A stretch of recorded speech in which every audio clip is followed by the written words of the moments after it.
Hey, today I want to show you a podcast interview that I did with $1 Million Amazon seller Dan Meadors. I interviewed him for the podcast for the Full-Time FBA show. It was also a Zoom call, so like, why don't I just record the video and let you on YouTube join in on the fun? So here it is, my interview with multi-million-dollar Amazon seller Dan Meadors. All right, I'm happy to be joined today by Dan Meadors of the Wholesale Formula, my personal wholesale mentor. He and his business partner, Dylan, have helped me just grow my wholesale business and honestly have changed my life. Before I learned all about their wholesale sourcing strategies, man, I fell up against so many different teachings and courses and stuff that just led to so many dead ends. And I finally talked with, Dan. We had a phone call on the phone for a little bit and followed his teachings. And man, wholesale has just exploded for me. And I'm so thankful for it, especially during this time in the world that we live in right now. Very thankful for my wholesale sources. Dan, thanks for joining me today for this podcast, also YouTube video. How are you doing today? Good, man. Thanks for having me on, Stephen. Absolutely. I do want you to know that you are the very first repeat guest on the Full-Time FBA Show podcast. So you are repeat guest number one. If I don't count my wife, she's on every episode with me anyway. So she's on. She's earned the spot, right? Yes, exactly. But you're my first repeat guest, and that says a lot because I think what you have and what you bring to the table is so valuable. We can't just stuff it into a one little, half-hour podcast. There's so much stuff to be shared, and so I'm going to pick your brain today. So thanks again for joining me. Heck yeah, man. No, seriously, there's a lot that goes on, and honestly, there's a lot that changes. I'm always excited to talk to you. Let's hear what all you have to say. Yeah, so I know part of your story is that before wholesale, you're doing retail arbitrage and stuff. And I'm not sure if you did online arbitrage too, but like what drew you to wholesale, and what does wholesale give you that like retail arbitrage and online arbitrage that doesn't fill that need? What does wholesale bring to you? Well, I mean, it really is kind of like a few different things, right? It's not just one advantage for me. Right. I think there's lots and lots of ways to make money. And retail arbitrage was very, very effective for us at making money. Like I still think, I still think you can go out there and make a decent living if you really were committed to it and work really hard. But for me, that was the problem, right? And it's not that I don't want to work hard. It's just that I don't want to. I want to be in the position where if I stop working, that I still have an income. And whenever we were doing retail arbitrage, we were successful. I'm pretty sure that in profit we probably made about $250,000 a year. And that was doing $1 million in sales. Your margins are great too. Like that was another thing about retail arbitrage. But the problem is it's every day, right? Like you stop doing it. Let's say I want to take a week off and go on vacation. It's like not only do I pay for the vacation, but that's literally my business goes down. And then we looked at it from another perspective, right? Because really for us it was the scalability. It's like I don't want to be to create a position that honestly, that you're just changing, right? Like, instead, it's your goal is to always own your business. And when we looked at scaling, it didn't fit because, like, the amount of knowledge you have to instill into an employee, because it's not very systems based, it's not very process based. It's a lot of intuition, and that's a lot of just understanding on a snapshot how to look at a product. So it didn't feel very scalable. And then you couple that with the fact that for us, wholesale can be, whenever you break it down, you're dealing with people, and that means it's relationship based. And that's one thing that we believe that, if you're willing to put the work in and you're willing to try to help people in general, that you can forge real relationships. And so knowing that, understanding that it's a relationship business, it gave us a lot of confidence in our ability to, like, once we started moving down that path of really being able to accelerate and grow into a real business.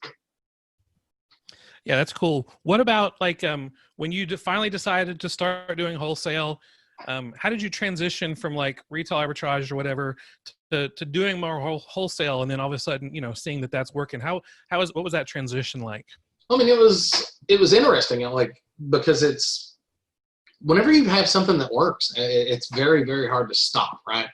Like, and it's very uncomfortable. And I think as businesses, that's one of the things that's probably ultimately one of the things that leads to business closure and bankruptcy more than anything is people get stuck into a mode and a pattern, and then they become immobile almost, and can't make that shift whenever a problem occurs.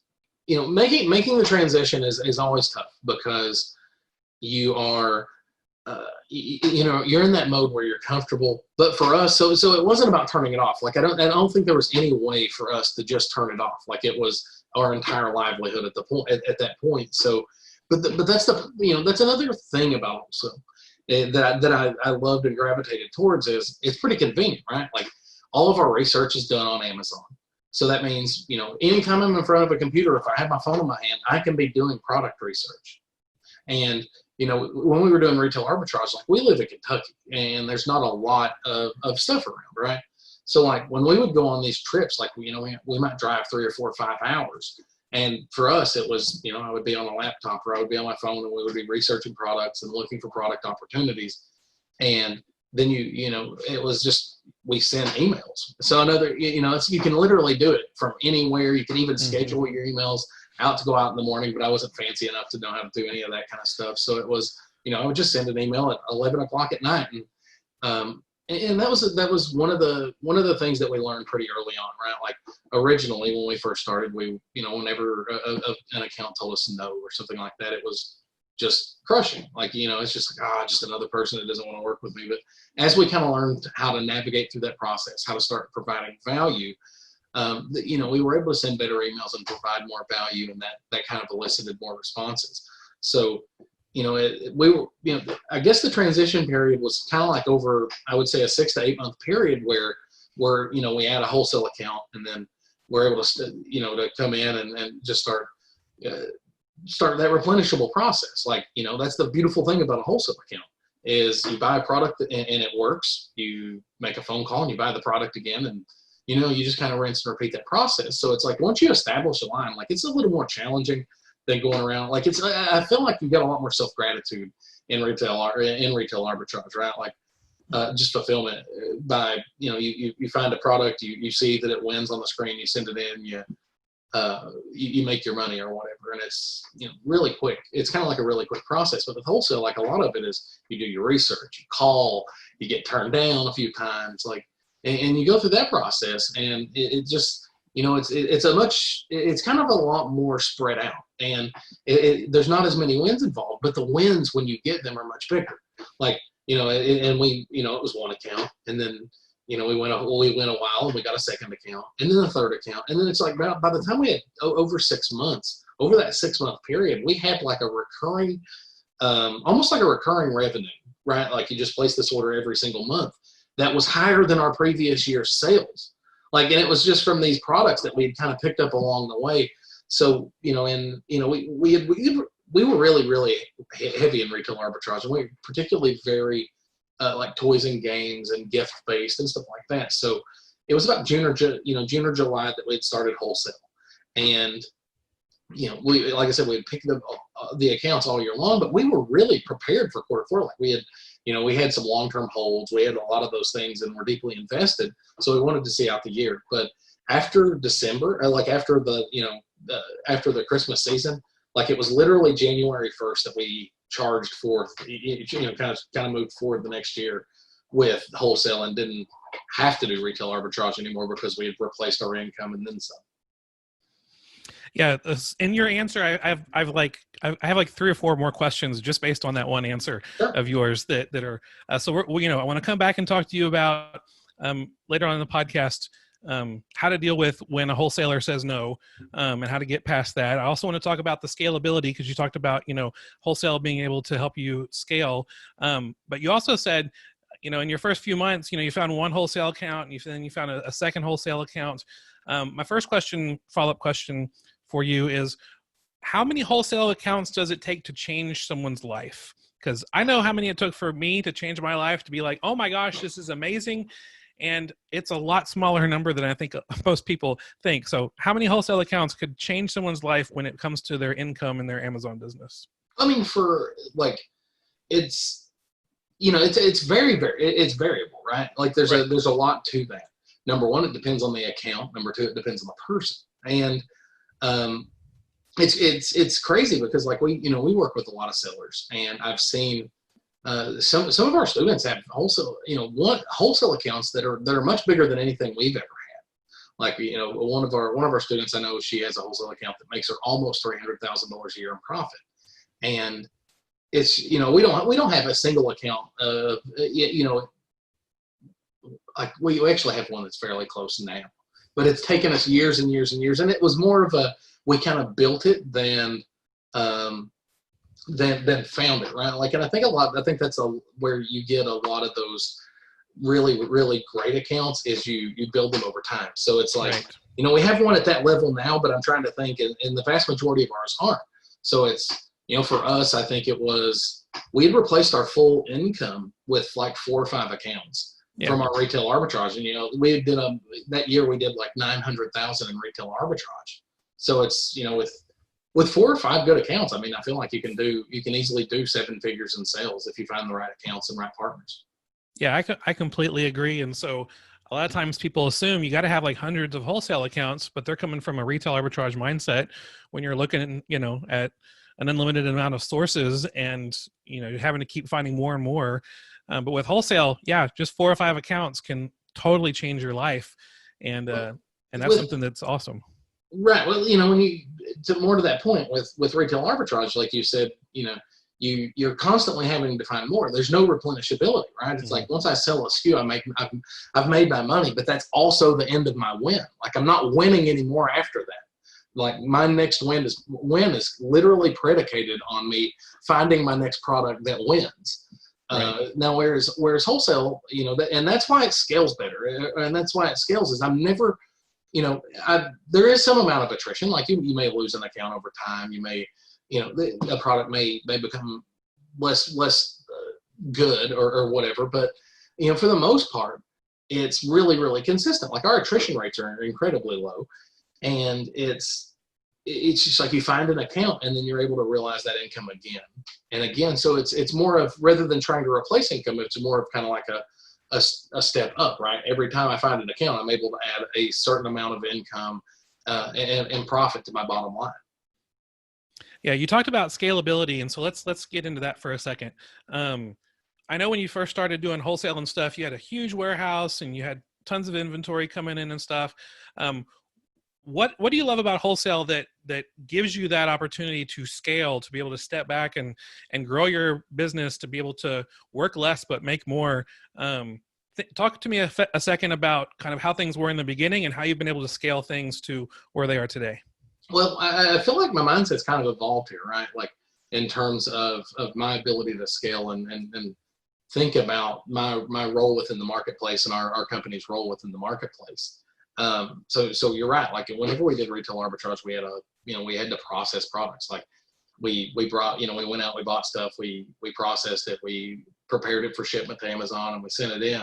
And that's a lot of that was us doing that work. And then eventually we had an employee that helped us like prep the products or whatever, but we were still going out and make the vast majority of buying decisions and stuff like that. So it was, from that perspective, it just wasn't very scalable because a lot of the decisions relied on the key people in the business.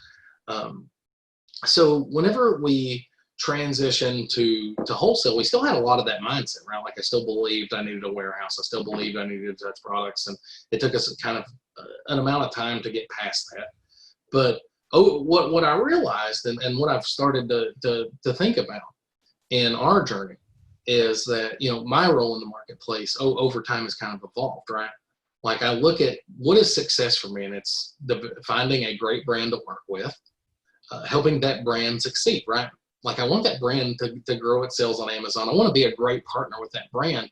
And ultimately, that's why we're able to keep our attrition rates rather low. I'm not trying to work with thousands of companies. I'm not trying to work with tons of people and develop tons of and carry tons of products. Like what we really focus on is we dial into, micro niche brands or very small brands. Like, the brands I work with typically on Amazon probably do annual sales, maybe $1 million or $1 to $5 million. So they're not huge, gigantic brands, right? But the point is in a lot of cases, they're unoptimized brands. And when I started thinking about that, and I started putting that in perspective, my real value wasn't in necessarily selling the products, right? It was in enhancing their listings, helping them understand the marketplace better. That's where I could provide real value. So once we got past that, we were able to outsource. Like we don't actually have a warehouse anymore. We were able to outsource the fulfillment aspect. So we have a third-party prep center who receives our products, and they prep it for Amazon, and then they send it on to Amazon. So it's, from that perspective, it kind of really allows us to dial in to the parts that we're good at, and has allowed us to scale really, really well. Now, from another perspective, like when you think about that, like just sheer scalability, right? What is scalability predicated on? And it's system and process, right? And that was one of the things that we really focused on. It's like the next model or next thing I wanted after retail arbitrage, because I didn't feel like it had that scalability model, was something where I could plug a process in place and it could be replicated with or without me inside of it, right? It's like, and what that looked like first for us was I did a lot of that work, right? Like I came in and I researched brands. Like I would find the brands that we would carry and do all that scouting. And then I would reach out to the brands. And then ultimately what we were able to do is by putting those processes in place, like once we have a volume of sales to support it, I'm able to kind of remove myself from the process and plug an employee in. And we've kind of done that to the point over time now that within our Amazon business, mine and Dylan's daily role is kind of like that of almost like a board of directors, right? Like we don't have to do any of the work. We focus on the strategy and things like that. But our day-to-day operational roles are nothing. And that's because it's very, very systemized and process oriented. Yeah, and that's pretty cool. In fact, I know that if you're listening to this on the day that we drop the podcast, just last week, Dan and Dylan and I hosted a webinar together talking about how to find those wholesale sources. If you want to get the links to be able to watch the replay of that webinar, you can go to fulltimefba.com/45, because this is episode number 45. So I'll have the links on that. But just be sure to understand that webinar and the information there, it's not going to be available unlimited time to watch. This is stuff that I know is really valuable information. You don't just want it floating around on the web. So be sure to go to watch the replay. If you happen to miss this, you're listening sometime in the future and you missed the replay of that webinar, we've got other options for you to be able to learn some things and to get on a wait list for the next time we do this in the future. And then I also know that just yesterday, we also hosted another webinar about how to finally land those wholesale accounts. And when you were talking before about scalability and being able to get those systems in place, those processes in place to be able to land those wholesale accounts, and you talked about the scalability of instead of focusing on what can I do to get this wholesale account, and switching your mindset to be what can I do to serve this brand. Which a big nugget that Dan just dropped a second ago that you might have just completely missed was that most of the brands that they are making the best money off of are brands you've never heard of. They are brands that, just probably doing $1 million a year. And so that's a big mistake a lot of people do is they ignore those brands they've never heard of and they try to get a Nike account or a Cuisinart account and, accounts that you really do need like a Walmart size budget to be able to afford and get. But you've unlocked the formula to be able to land those wholesale accounts. And so, again, fulltimefba.com/45 for the replay link to that webinar so you can watch that. But give us a little bit of a taste of what was on that webinar when it comes to landing a wholesale account. What sets you apart? How do you get a wholesale account to say yes when they're telling everyone else no? And even if they've already told you no, how can you turn that no into a yes? Well, no, it's what a lot of, whenever people think about this process, a lot of folks think of it as it's a sales oriented process. And for us, that's just not the case. Like our focus is on educating brands. It's like what we like to do is and why a lot of these, you said Cuisinart, you said Nike and those brands, why do those brands not make sense? And it's not only I probably could not afford a real order for those brands. Like really, I mean, those brands are gigantic and they have massive amounts of customers, right? But beyond that, let's think of, if I do my job great, and my job is to serve the brand, my job is to help them grow their presence, is that going to have a noticeable effect on Nike's bottom line? Like if I'm changing their listings on Amazon and I improve their Amazon sales 15%, is that going to matter? And it's absolutely not, right? Like Nike's such a big corporation. They have just so many interests everywhere. Their focus is on their global presence, right, not just a single channel. And so when I think about the impact I can have, it's much smaller on Nike, right? But like, let's say a brand that does 1 to 5 million, and I come in and I'm able to optimize and find an additional $500,000 in sales, and that is a significant amount of product. That's a significant amount of growth for them, and that growth can be, that could be another employee they're able to add. That could just be like, it's untelling what that's able to do to their business. So what I'm saying is, whenever you're looking for the right brands, you have to think about, how can I help them? And then you just have to look at what they're not doing. And that's what we do, right? Like what we do is we teach people how to look at a listing and understand what's going on with it. Like, what is it doing well? What is it not doing? And then just educate brands on how to take advantage of that. It's like, hey, this is something that you're not doing right now that could be making you more money. I would love to be able to help you with that. And it's, that's an approach. And that's kind of what we talked about on that webinar, was just looking at ways to provide value and then finding strong ways to deliver that, right? Like finding relatable ways to deliver that. And it's just educating them as to something they're not doing and helping them understand how they could be doing it and making more money or better, it could be just better advertising their brand, right? Like in a lot of instances, that's a big deal for a brand. Amazon's one of the most visible stores. Think about that. How many people might see their product on a shelf at Walmart? It's like in a given town, 1,000, 2,000, 5,000, 10,000. It's like, how many people can see a product on Amazon and it's literally millions and millions and millions? So a product is very, very visible, and helping a brand be able to have a professional presence there has a lot of value. Yeah, it does. And I love the servant-hearted focus of that, because again, it's not just what can I get out of this relationship because I want to sell your items, but how can I serve you? And so that has caused me to, whenever I reach out to a wholesale company, or if I have a VA reach out to a wholesale company with a pre-written message for them, and they reply saying, no, we're not accepting any new sellers. No, we're not accepting Amazon sellers. I'm like, yes, awesome. I'm glad you're not accepting Amazon sellers. And then, I can dig in to find out why they're not. And then I can point out some ways that I could serve them. I'm like, well, I know you said you have 5 Amazon sellers. I don't know why none of them have pointed out to you that you have feedback on your Amazon sales page for those products that violate the feedback policy and can be removed, which will help improve their standings in the search results. And then they're like, whoa, no one has pointed that out before. And, that's just one of tons of ways that you can serve, the brand and set yourself apart. And I've had situations in the past where, I've had companies that have told me, well, we have legal contracts with certain, Amazon sellers, and so we really can't do anything about that.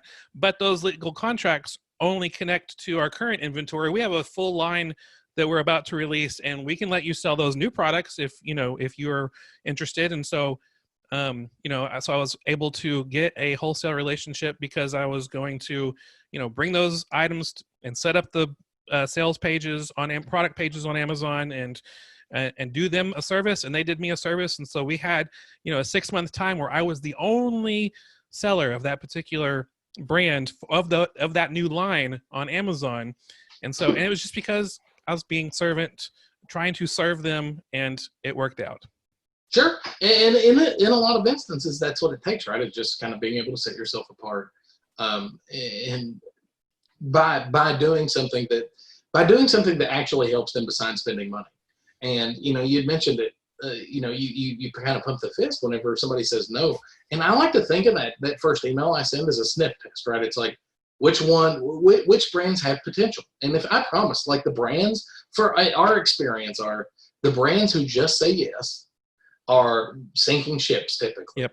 You're going to see variable sales. You're going to see that it's tough accounts to manage. And it's like, yes, fighting through the objection is harder. It is absolutely harder. It is a more frustrating process, but in our experience, the juice is worth the squeeze, so to speak. Yes. Those tend to be your amazing accounts that have a lot of value for a really long period of time. And that's really where our focus has been, is about developing strategies to overcome those objections. Developing, not only value, like the value propositions, but how do I tell them what that means? How do I explain what value that has for them? And it's just by, doing it by focusing on that. What it's allowed us to do is it's allowed us to scale that part of our business, right? Scale the amount of accounts that we're able to land that have value, not just the ones that say yes, that, can take an order, but the ones that have real value. And I think that's where, that's how you build a business that is defensible, right? Is you by having those accounts that are consistently good. And it's like, you hear a lot of people that have varying success with wholesale. And before we, whenever we were ordering, like when I got started in wholesale, we did it the same way too. Like we ordered from distributors, and I'm telling you, it was a rocky experience for us. Like it was a rough experience. Like sometimes you're the wind, sometimes you're the bug, and sometimes you're the windshield.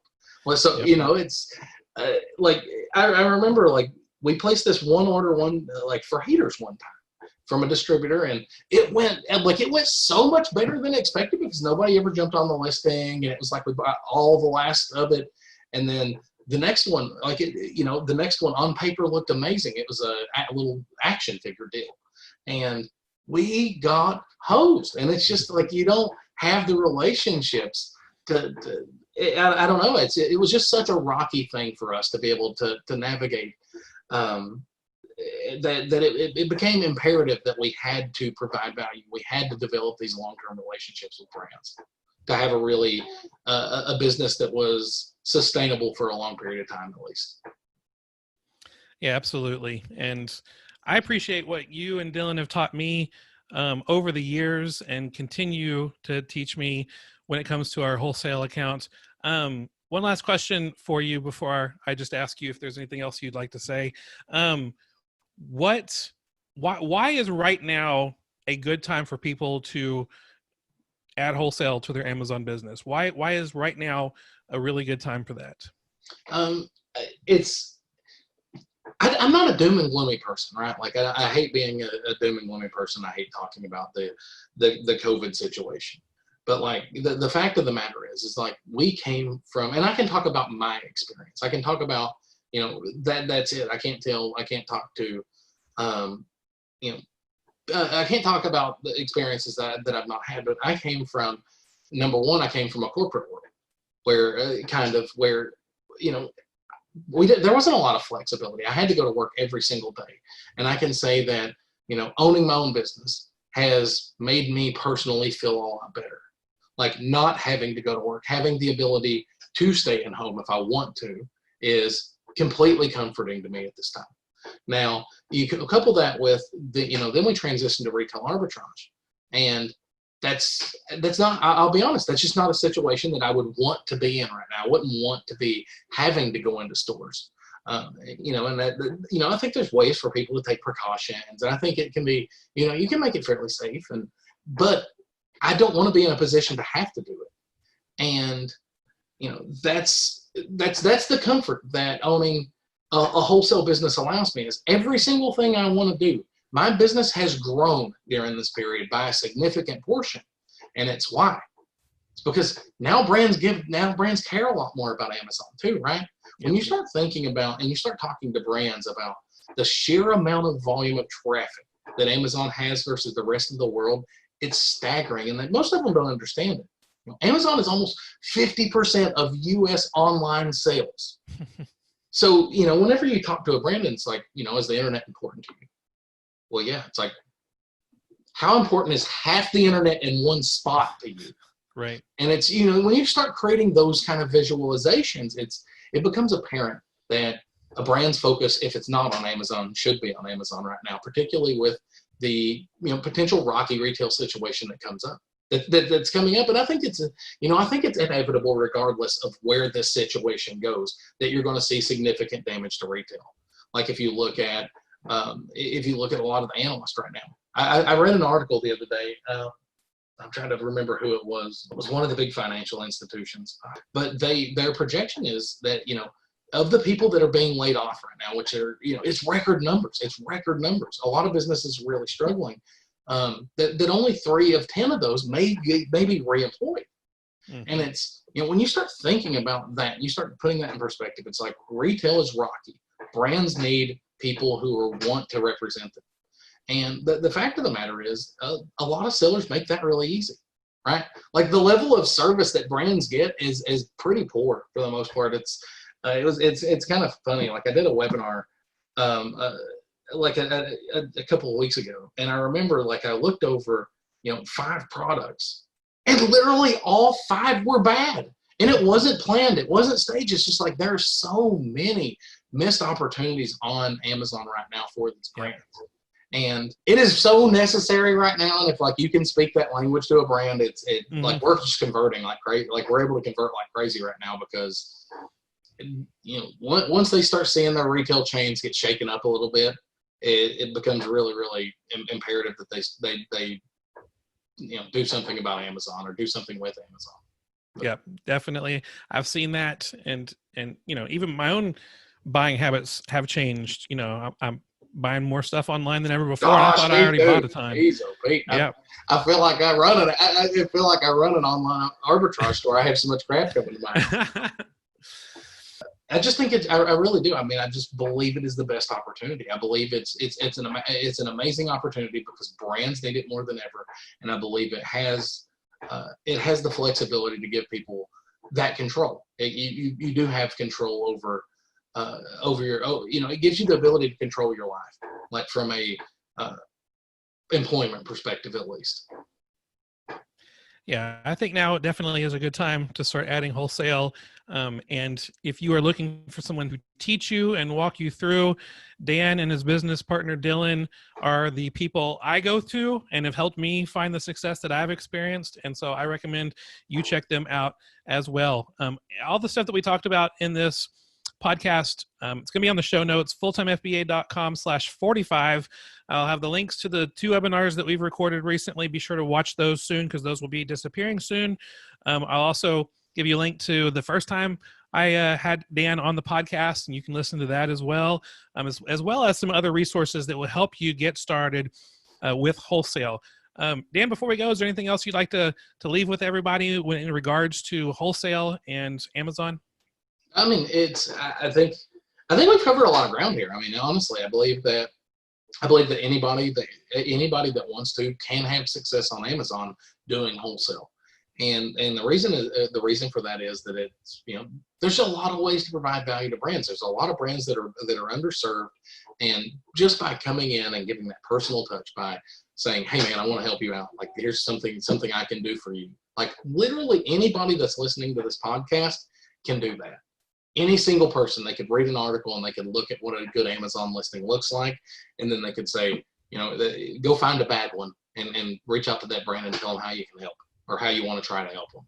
And it's I realize that it's daunting, right? Like it's daunting to do something new, but think about it from this perspective. If you see those problems, like you can go to a listing and you see a problem, that means that nobody's helped them before, and that's the opportunity. That's what you have to do, and that's where you have to take initiative. So it's like I am passionate about it, and that's why I do believe it's an opportunity, and that's what I would challenge people to do. Is like, if you're doing retail arbitrage, and you're, and you think that this could be a change, just do it. Just go find a product and just try to help them. And that's how you find your footing. Like, realistically, I remember the first time that I got denied for an account, right? The very first account I reached out to, Stephen, I actually got it. It was just like a miracle, right? Like, you just get it, and it's like, what? Wait, that happened. And then I learned what rejection felt like, and then we came up eventually with a strategy of overcoming it and providing value. And I remember going into that call, the one where I overcame it, my goal wasn't just to sell their product. My goal was actually to help them. It was a brand that I used of a product I liked, and their listing was crap. And it was just, I knew I could help. And that was the thing. And they had already turned me down for an account. And I was like, hey guys, I know you don't want to work with me, but here's some things you can do, and it'll help your brand. I know you have an amazing product. And that made him want to work with me. So that would be my challenge is, if this is it's something you would want to do is literally go find a brand, go find somebody that needs help and try to help them. Yeah. And the cool thing is that you don't have to do it alone. That Dan and Dylan have literally come up with the formula to be able to find wholesale accounts and land those wholesale accounts and be able to serve them so that you can have a long-term, a long-lasting, successful relationship with these wholesale brands and be able to sell them for big money on Amazon. I know Dan is a multi-million-dollar Amazon seller and has used these strategies. And so again, fulltimefba.com/45 for all the links to get more information about this. Dan, thank you again for hanging out with me on this podcast. And I look forward to the third time I have you back on the show. Hey, brother. Thanks again for having me on. It's always fun to talk to you, Stephen.